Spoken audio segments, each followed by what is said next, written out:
नमस्कार दोस्तों, आप देख रहे हैं जनता दा टीवी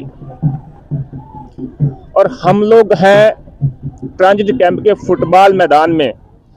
यहाँ पर हम मेयर प्रत्याशी अजय कुमार के समर्थन में होने वाली सभा के साक्षी बन रहे हैं और हम लोग इनसे बात करेंगे कि क्या वजह रही कि मजदूरों को अपना मेयर पद का प्रत्याशी नगर निगम में खड़ा करना। हम बात करेंगे दलजीत सिंह से, मजदूर नेता हैं, प्रेसिडेंट हैं सिडकुल की अपनी यूनियन के। मजदूर नेता को, एक मजदूर को इलेक्शन लड़ने के लिए चुनावी मैदान में क्यों कूदना पड़ा? देखिए, स्पष्ट बात है कि मजदूर को राजनीति में क्यों आना पड़ रहा है, क्योंकि वैसे मजदूरों की समस्या पार्ट ऑफ राजनीतिक समस्या है, लेकिन अब आप एक्टिवली इलेक्शन लड़ रहे हैं, मेयर पद का इलेक्शन लड़ रहे हैं, तो आप अपनी कौन सी बात को आगे रखना चाहते हैं? क्या आप कहना चाहते हैं आम जनता से चुनाव के माध्यम से? देखिए, बहुत सारी समस्याएं हैं। सबसे पहले मजदूरों की समस्याएं तो कोई गिनती नहीं है, कोई गिनती नहीं, अनगिनत समस्याएं हैं। सिडकुल में अगर शोषण है तो वो चरम सीमा पर है। आप देख रहे हैं कि आजकल कोई पूंजीपति 90 घंटे की बात कर रहा है, तो कहीं ना कहीं से जो वक्त आने वाला है वो मजदूरों के लिए, गरीब के लिए बहुत ही बड़ा कष्ट में वक्त आने वाला है। आने वाला समय जो बहुत खतरनाक आने वाला है। जिस तरीके से एक पूंजीपति के मुंह से निकल रहा है जी 90 घंटे से मतलब काम होना चाहिए, जबकि मजदूरों ने लड़ाई लड़के अपने 8 घंटे का टाइम फिक्स करवाया था। पूंजीपति सुब्रह्मण्यम जी कह रहे हैं कि 90 घंटे कोई छुट्टी नहीं, कुछ नहीं, आप सिर्फ काम करो। जी, वो देखिए, वो करना कुछ नहीं है। 90 घंटे मजदूर काम करेगा और मजदूर को वही मिलना जो मिलता है। 90 घंटे में मजदूर का कोई ऐशो आराम नहीं मिलने वाला है। 90 घंटे में मजदूर अपना जो श्रमदान करेगा, जितना करता है उससे भी अधिक करेगा, लेकिन उसको मिलेगा कुछ नहीं। मिलेगा किसको? मिलेगा जो बोल रहे हैं, पूंजीपति। और वो पूंजीपति किसके इशारे पर चलते हैं? जो इशारा दोनों का एक ही है, पूंजीपति हो या ये क्या बोलते हैं यहाँ की राज सत्ता में बैठे हुए लोग हों, वो एक ही हैं। तो हाँ, अभी हम बात करेंगे, शिवदेव सिंह जी हमारे साथ हैं जो मजदूरों के हितों के लिए लड़ाई लड़ते रहे हैं। आप क्या कहेंगे जो आप मजदूर को चुनाव मैदान में उतरना पड़ा? इसलिए कि कोई लड़ाई किसी की कोई नहीं लड़ता है और मजदूर खुद अपनी लड़ाई खुद लड़ेंगे। और ये जो इनकी लड़ाई लड़ने का ये भी है कि ये लूट की जो सियासत है और उसका भंडाफोड़ करने के लिए इन डॉल्फिन के और इंट्राक के मजदूरों ने जो लड़ाई लड़ी, और ये नेता जो आज फिर अपनी टोपियां लगा के आ गए हैं और बीजेपी का झंडा लेके वो आए हैं। उन्होंने झूठ बोला, फरेब किया, उनकी मकारी को जार करने का एक अच्छा तरीका है। आपने सही बात कही। आगे हम बात करेंगे कैलाश जी से और डॉल्फिन के मजदूरों से। आप डॉल्फिन के जो मजदूरों की लड़ाई है उससे साक्षी रहे हैं। जो भाजपा के नेताओं ने, विधायक जी ने और विकास शर्मा ने वादे किए थे जनवरी में जो फैक्ट्री में जाएंगे, क्या वो वादे पूरे हुए विकास शर्मा के? आज भी अनशनकारी महिलाएं, जिनको कि विकास शर्मा जी ने 26 नवंबर का दिन था जब अनशन तोड़वाया था, 37 दिन था उनका आमरण अनशन का, वो रो रही और उन्होंने जय श्री राम का जयकारा लगाया था, कहा था मैं तुम्हारा भाई हूँ। और आप वो भूल गए उस भाई को। पिंकी गंगवार जो अनशन पर थी, वो कई मीडिया चैनलों में बाइट दे चुकी है, पर्चे छाप चुके हैं। उनका विरोध करने के लिए ये अजय कटियार जी को डॉल्फिन मजदूरों ने खड़ा कर रखा है। इनकी प्रस्तावक जो है डॉल्फिन मजदूर संगठन की जो नई अध्यक्ष सुनीता बनी हुई है। यानी कि ये जो मूवमेंट चल रहा है डॉल्फिन का विरोध है, मतलब आक्रोश है डॉल्फिन के मजदूरों का। जो पहली बात तो ये है, वो भूल गए हैं, वो जो है भाई बहन के रिश्ते को भूल गए हैं। उन्होंने बहन बनाया था, मैं भी गवा रहा हूँ। जय श्री राम का नारा तो खैर क्या मायने रखता है, दिखाने के लिए, जनता को बांटने के लिए है। और दूसरी बात मैं ये कहना चाह रहा हूँ कि जो ये हमारी आवाज़ उठ रही है, हम इस बात को कह रहे हैं कि पिछले 10 साल से भाजपा का मेयर है यहाँ, मतलब 2 टर्म की अगर हम बात कर लें, मजदूरों के लंबे लंबे आंदोलन हुए हैं। रुद्रपुर शहर का प्रथम नागरिक मेयर हुआ। वो प्रथम नागरिक कभी मजदूरों के आंदोलन में नहीं जाता है। यहाँ बड़े बड़े जनता के आंदोलन हुए हैं, तमाम दिक्कतें परेशानियां रही हैं, जनता सड़कों पर उतरते रही हैं, वो प्रथम नागरिक नहीं दिखाई देता है। ये जनप्रतिनिधि, सांसद, 2 अक्टूबर की घटना मैं आपको बताऊंगा कि डॉल्फिन के वहाँ क्रमिक अनशन चल रहा था। उस दिन पहले दिन जो है अनशन पर बैठे हुए थे। तो अब 2 अक्टूबर को जो है यहाँ के सांसद आते हैं अजय भट्ट जी, और उनके साथ में लेकर के जाते हैं कि सर हमारे कंपनी में बुनियादी श्रम कानूनों का उल्लंघन हो रहा है। यहाँ का सांसद पर, अरे इसमें मैं क्या कर सकता हूँ? अब भारत के श्रम कानूनों का उल्लंघन, तुम्हारी सरकार उत्तराखंड में, तुम्हारी सरकार केंद्र में, अगर तुम जो है श्रम कानून लागू करा नहीं सकते हो तो तुम्हें गद्दी पर बैठने का क्या अधिकार है? ये विधायक लगातार मजदूरों के बीच में, वैसे तो आते नहीं आंदोलन में, डॉल्फिन में 3 बार जरूर आए थे, उन्होंने भी जय श्री राम के नारे लगाए, बाद में वो भी मुकर गए। अच्छा, क्या ये चुनावी लाभ लेने की रणनीति थी कि मेयर के इलेक्शन आ रहे हैं, धरना प्रदर्शन खत्म करके उनको किसी तरीके से खत्म करवा के चुनावी लाभ लिया जाए, मैं आपका भाई हूँ, ये सब चीजें हैं, क्या चुनावी लाभ लेने की रणनीति? अजय जी हमारे साथ में है, प्रत्याशी हैं जो मेयर पद के, आप क्या कहना चाहते हैं कि आप बीजेपी का ये सब जो प्रोपेगेंडा था ये चुनावी लाभ के लिए था? बीजेपी का जो विकास शर्मा जी मेयर पद पे है, उनका सीधा मुद्दा यही था कि मैं मजदूरों के साथ धोखा करूं और इसके साथ मैं मेयर का चुनाव लड़ूं।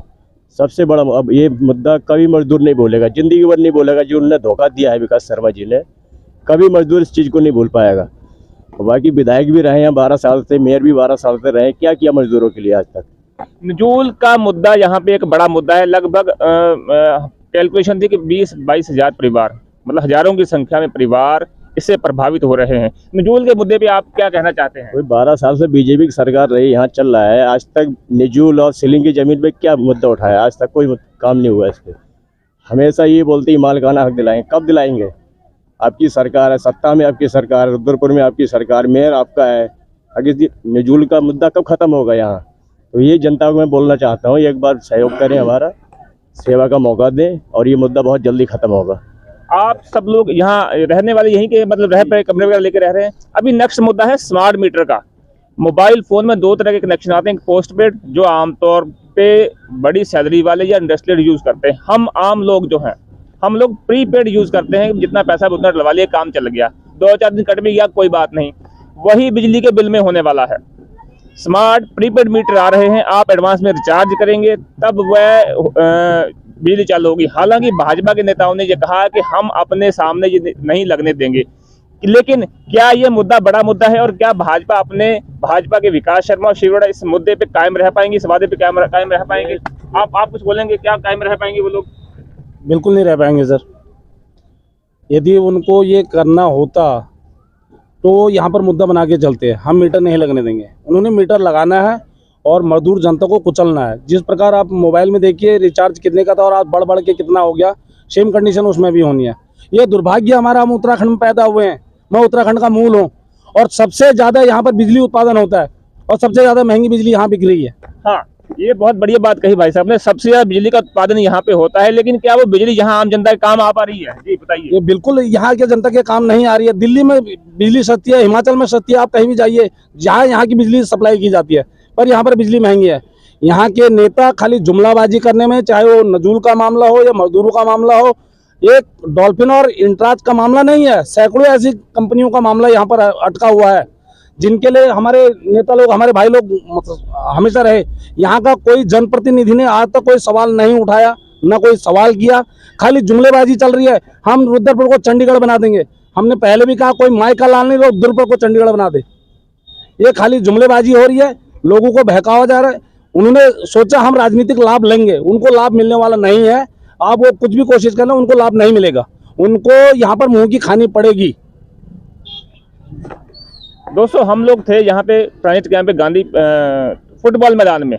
आपने देखा क्या इनकी राय है। हमें नहीं पता कि ये जीत पाएंगे या नहीं जीत पाएंगे, लेकिन अगर ये अपनी बात भी प्रभावी ढंग से रख पाते हैं तो ये भी एक बड़ा परिवर्तन का सबब बन सकता है। दिनेश जी, यहाँ पर सबसे ज्यादा वोटिंग किसकी होने वाली है आपकी नजरों में? क्या जो सक्षम लोग हैं वो बाहर निकल के आएंगे या आम लोग मजदूर बाहर निकल के आएंगे वोटिंग करने के लिए, परिवर्तन के लिए? आप क्या कहेंगे? देखिए, मैं इस बात से बात शुरू करना चाहूँगा कि 100 में 90 आदमी मेहनत कश फिर भी है परेशान। इसकी चिंता कौन करे जब दावेदार हों धनवान। आज के समय में हम देखते हैं कि जो भी दावेदार हैं वो लखपति करोड़पति हैं, है ना। और रुद्रपुर के अंदर जो रुद्रपुर की सीट है नगर निगम की, वो मजदूर बहुल सीट है, मेहनत कश बहुल सीट है। इसमें सबसे ज्यादा मजदूर वोटर जो है वो मजदूर है, मेहनत करने वाले हैं, रेहड़ी वाले हैं, रिक्शे वाले हैं, ऑटो वाले हैं, तमाम तरीके के जो मेहनत कश है वो है। लेकिन सवाल यह है कि क्या उनकी बातें सुनी जा रही हैं, क्या उनका प्रतिनिधित्व है, नहीं है। हम ये कहना चाह रहे हैं कि अजय कुमार इंट्रैक कंपनी में काम करते थे, इंट्रैक कंपनी में उन्होंने अपने हक अधिकारों के लिए यूनियन बनाई, इसका खामियाजा उनको ये भुगतना पड़ा कि मालिक ने उनको जो है छटनी कर दी, उनको जो है काम से टर्मिनेट कर दिया गया। अब उनकी समझ में आता है कि मजदूरों की मांगे उठाने का हर जहां पर भी मुद्दा बने वहां पर वो मांगे उठाया जाए। कि जहां भी मजदूरों के आंदोलन होते हैं उस आंदोलन में ये जो है खड़े रहते हैं, चाहे किसी भी रूप में जो है खड़े रहे, लेकिन ये खड़े रहते हैं। अभी पूरा जो है गांधी पार्क में डॉल्फिन वालों का आंदोलन चला, उसमें ये लगातार वहां पर उनके साथ कंधे से कंधा मिलाकर खड़े थे। लुकास वालों का 1 साल से ज्यादा वहां पर धरना चला, वहां पर भी ये कंधे से कंधा मिलाकर खड़े थे। तो हम ये कहना चाह रहे हैं कि मजदूरों का प्रतिनिधित्व जो है होना चाहिए। और दूसरी बात कि नगर निगम विकास के जो दावे हैं जो भाजपा वाले कर रहे हैं, इनके जुमले हमने सुने हैं, अच्छे दिन आने वाले हैं इन्होंने कहा था, लेकिन क्या अच्छे दिन आ गए? इन्होंने कहा था कि 15-15 लाख रुपए आएंगे, क्या आ गए? इन्होंने कहा था कि स्मार्ट सिटी बन रही है, देश विकास हो रहा है, विकसित कर रहा है, क्या हो गया? नहीं हुआ। ये खाली जुमले साबित हुए। इन्हीं के नेता कहते हैं कि वो तो जो जुमले थे, चुनावी जो है जुमले थे। तो सवाल ये है कि जुमलेबाजों की सरकार है, जुमलेबाजों की पार्टियां हैं, इनके जुमलों से अब जो है जनता तनहाल आ चुकी है। अब जनता इनको जो है पलट के जवाब देगी और निश्चित तौर पे ऐसे धोखा देने वाले, फरेब करने वाले नेताओं को जो है सबक सिखाएगी और मेयर चुनाव पे जो है चुनावी निशान है उस पर जो वोट करेगी। हमारे साथ है राजेश, इन्होंने अभी हमको सहयोग भी दिया, हमारा कैमरा भी पकड़ा, ये भी अपनी बात रखना चाहते हैं। राजेश जी, आप क्या कहना चाहेंगे पूरे इलेक्शन लड़ने के मुद्दे के ऊपर? जी, इलेक्शन के जो अभी ये माहौल चल रहा है, इस पर मैं एक बात की ओर ध्यान आकर्षित करना चाहूँगा सभी का। जो असल में जो ये इलेक्शन हो रहे हैं, निकाय चुनाव हैं, और इस पर जो जनता के जो सवाल हैं उन पर बात होनी चाहिए। मसलन की जो नागरिक सुविधाएं हैं, मैं उन पर खासकर जो है जनता के मुद्दों पे बात ही नहीं हो रही है। जी, जो नागरिक सुविधाएं हैं, क्योंकि आम नागरिक जो है ये अपना प्रत्याशी, वार्ड मेंबर या मेयर चुन रहे हैं, तो उनकी जो समस्याएं हैं उस पर अभी तक कोई बात नहीं कर रहा है। मतलब कि जाकर हम जरा ये मेन मुख्य सड़कों के अलावा जाकर के जरा कॉलोनियों में जाकर के देखें किस तरह से कच्चे रास्ते हैं, उन पर किस तरह से कीचड़ बह रहा है, नालियां टूटी हुई जी, हैं, सब कीचड़, हाँ। नालियां टूटी हुई हैं, कहीं कहीं पर तो ऐसा हाल है कि आप पैदल जा नहीं सकते हैं। ये एक बात है। दूसरा, जो कई ऐसे लोग हैं घरों में जिनके आप जमीनी हकीकत अगर देखेंगे तो बिजली के खंभे उनसे करीब आधा किलोमीटर दूर हैं, किसी तरीके से अपना जुगाड़ तुगाड़ करके घरों पे, बड़ी मुद्दे वाली बात, जी, हाँ। जुगाड़ तुगाड़ करके अपना घरों पे बिजली चला रहे हैं। आम आदमी किस हालत में जी रहा है, जो आज के जो चुनावी जो समर में जो नेता लोग उतरे हैं, असल में ये आम जनता की जो जिंदगी है, इससे बहुत कटे हुए लोग हैं। ये अपनी गाड़ियों में एक दिन घूम घाम करके निकल लेते हैं, हवाई वायदे तो कर लेते हैं, असल में देखा जाए इनको जमीनी हकीकत का कुछ एहसास भी नहीं है। आप ये सोचिए, ये पूरा जो वार्ड नंबर 1 का इलाका है, बरसातों में पूरा पानी से भरा रहता है। एक बार कल्पना करके सोचिए कैसे तो पानी भर भी गया था, बाढ़ का पानी, जी, कैसे वो लोग अपनी जिंदगी 2 महीना 3 महीना जब बरसात में पानी भरा रहता है चलाते होंगे। यही नहीं, पूरे रुद्रपुर शहर में एक बड़ी समस्या है जल भराव की। जब जब बारिश होती है, जल भराव होता है, तमाम तरह की आपदाएं की टीमें आती हैं, लोगों के लिए सब कुछ करती हैं, लेकिन जो समस्या की जड़ है उस पर कभी कोई बात नहीं करता है, ना उसका कोई समाधान होता है। जो नागरिक समस्याएं हैं, जो नागरिकों की समस्याएं हैं, उन पर कब बात उठाएंगे, कब उनका हल होगा? सवाल सबसे बड़ा ये भी है। मजदूरों का सवाल है, नागरिकों का सवाल है, इन सवालों पर बात क्यों नहीं उठाते हैं और इनका हल क्यों नहीं निकाल रहे हैं? और है तो वो पेश करे, जनता के बीच में मुद्दा क्यों नहीं बनाते हैं? हम अपनी तरफ से, हमारे प्रत्याशी की तरफ से हम ये बात उठाना चाहते हैं कि जब नागरिकों से आप वोट मांग रहे हैं तो नागरिक जो समस्याएं हैं, जो उनकी सुविधाएं हैं, उन पर बात कौन करेगा? कोई बाहर से नहीं आने वाला। इन्हीं को इस बात पे मुद्दा उठाना चाहिए और बात करनी चाहिए। हम तो इस बात को कह रहे हैं कि हम जो है तमाम लोगों के इकट्ठा होने की बात कहते हैं और एकजुट होकर के इन सवालों पर एकजुट राय बनाने की और इसका हल निकालने की बात हम कह रहे हैं। तो ये एक मुद्दा है जिस पर बात होनी चाहिए। दोस्तों, अजय जो मेरे प्रत्याशी हैं, ध्यान देने वाली बात यह है कि इंटार के निकाले गए मजदूर हैं।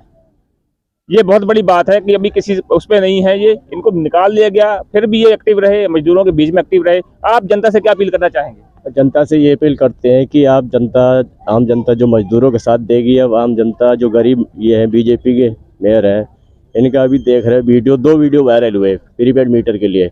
एक में समर्थन कर रहे हैं, एक में विरोध कर रहे हैं। तो अपील यही करते हैं जनता से कि गरीब जनता गरीबों का साथ देगी, या जो पूंजीपति लोग हैं कंपनियों से चंदा लेके इलेक्शन लड़ रहे हैं उनका साथ देगी। बाकी सैकड़ों मजदूर आज परेशान हैं सिडकुल में। गरीब आदमी की ठेलियाँ उजाड़ी जा रही हैं, रिक्शे पे डंडे चल रहे हैं, टुक टुक पे डंडे चल रहे हैं, प्रशासन शासन कोई नहीं सुन रहा है। ये जनता से यही अपील है, गरीब का साथ दे, कुल्हाड़ी पे वोट दी।